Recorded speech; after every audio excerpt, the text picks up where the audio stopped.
அதுலலாம் எனக்கு உடன்பாடு இல்லை. இப்போ உங்களுக்கு கருத்தியல் ரீதியாக ஒத்துட்ட பிரச்சனை இருந்ததுன்னா நீங்க ஐடியாலஜிக்கலா நீங்க அவர்கிட்ட மோதுங்க. வீடை போய் முற்றுகையிடுறதெல்லாம் அது ஒரு ஜனநாயக முறையா நான் அதை பார்க்கல. அது கரெக்டான ஒரு விஷயமா எனக்கு படலை.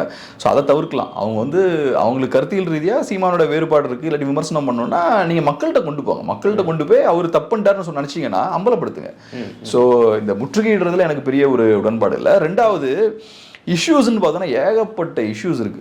இப்போ கள்ளக்குறிச்சி கள்ளச்சார இஷ்யூ எடுத்துக்கிட்டோம்னா அதெல்லாம் சாதாரண பிரச்சனையே கிடையாது. 60 பேருக்கு மேலே உயிரிழக்கிறாங்கன்னா சாதாரணமாக ஒரு மதுவை குடிச்சு அவங்க 60 பேருக்கு மேலே உயிரிழக்கிறாங்கன்னா இது பெரிய பிரச்சனை இது.